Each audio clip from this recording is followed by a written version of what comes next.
Hello everyone, this is Adish. I'm a grade 10 student from Mumbai. So today's problem is lighting rectangle.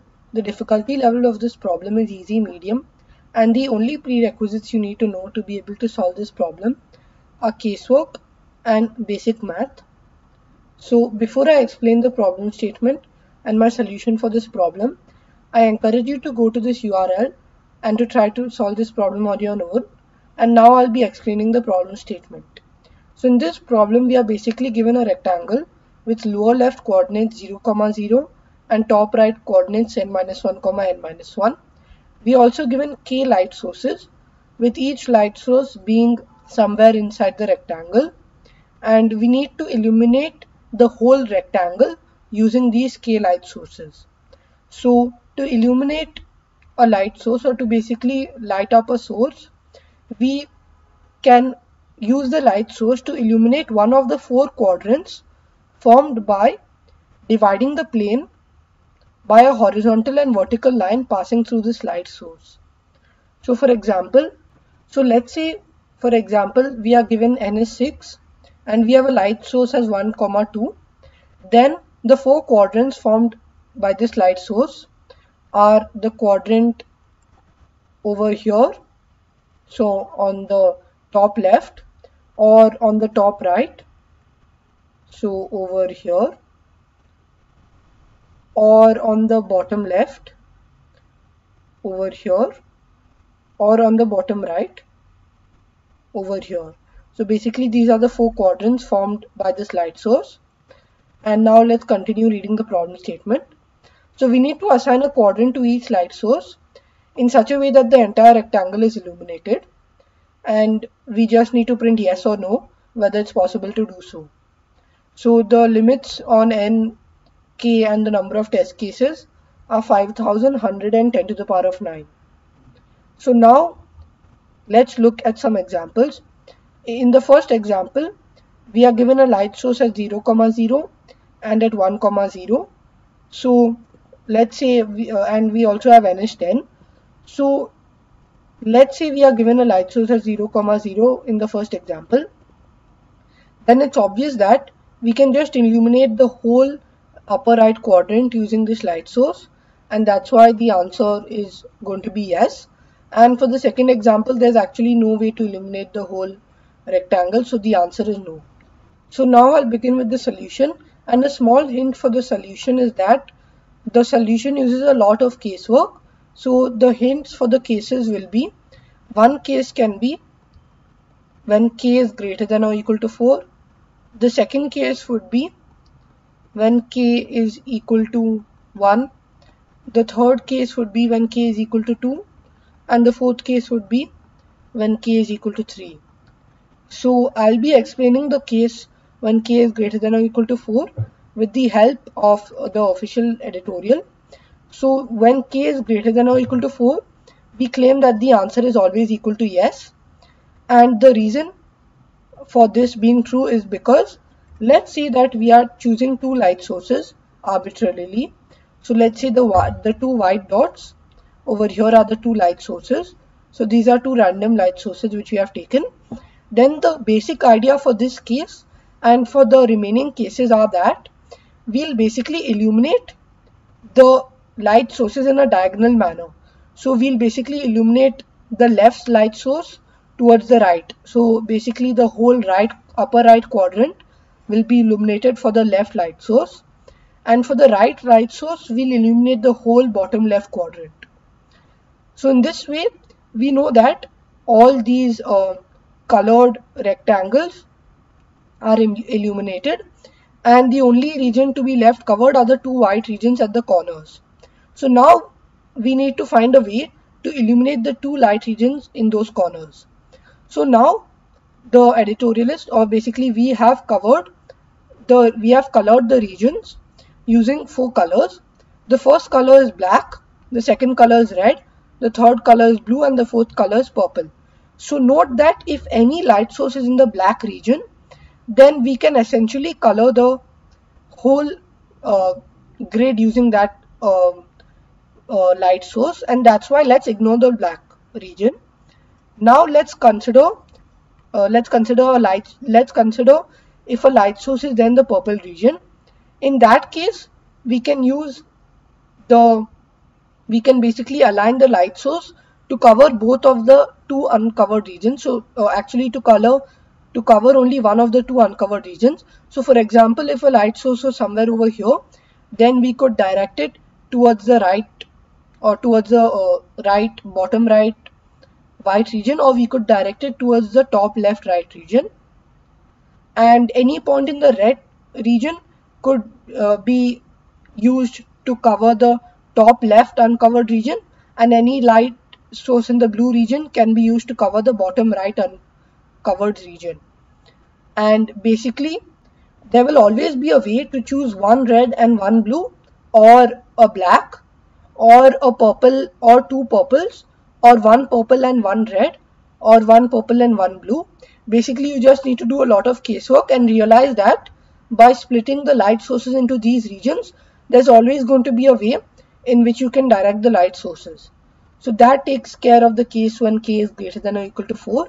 And now I'll be explaining a slightly different solution from the written editorial for the remaining cases. So when k is equal to 1, it's obvious that we need to have the light source at one of the four boundaries. So the light source should be either over here, or over here, or over here, or over here. So at least one of these four boundaries should contain the light source. Otherwise, for example, if the light source was over here, then there's actually no way to cover the whole region. And that's why this case will just be checked by just checking if there's a light source if the light source is at one of the four corners. Now for the case when k is 2 or k is 3, this condition is sufficient but not necessary. So basically if this condition is met, then then the answer is yes. Otherwise we need to consider some more cases. So when k is equal to 3 or k is equal to 2, then obviously if there's a light source at any one of the four corners, then the answer is yes, because we can illuminate the whole region using that single light source. And now let's consider when k is 2 and when k is 3. So when k is 2, we need two light sources along the x boundaries or two light sources along the y boundaries.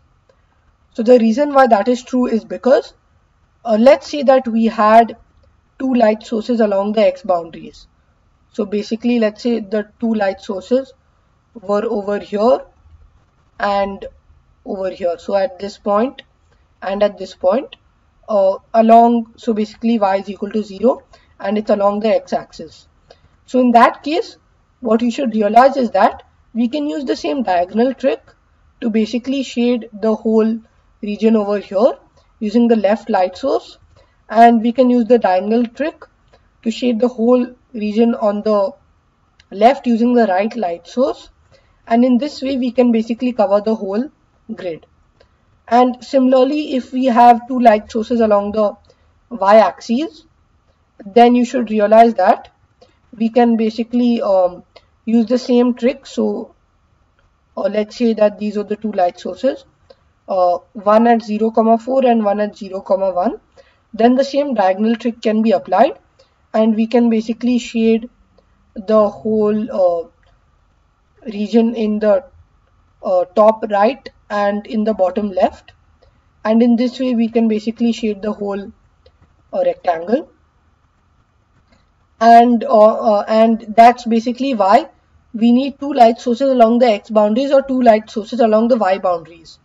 And if this condition is not met, so for example, if there was a light source over here and a light source over here, then actually if you do a lot of casework or if you take some examples, you will realize that there is no way to actually illuminate the whole grid, and that's why this is a necessary and sufficient condition.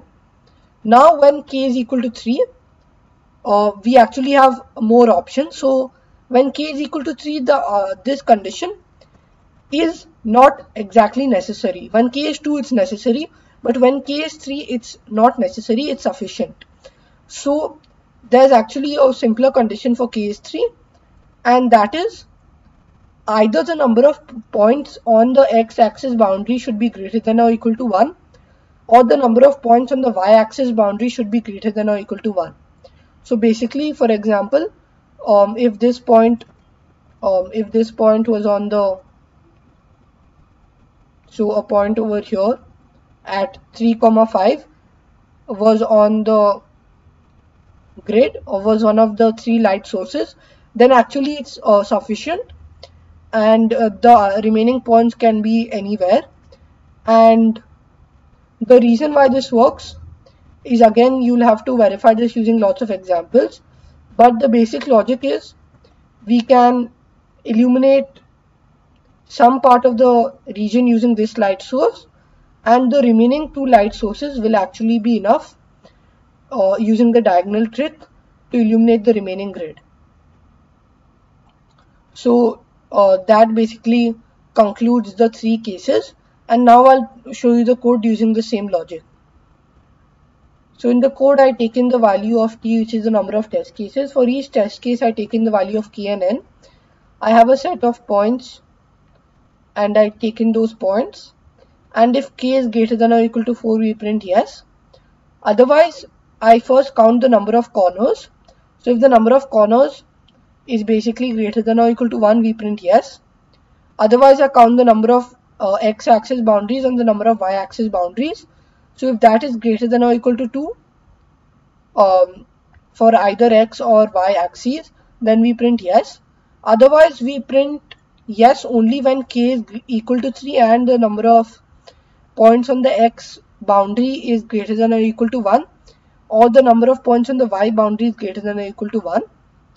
And if all these conditions are not met, we print no.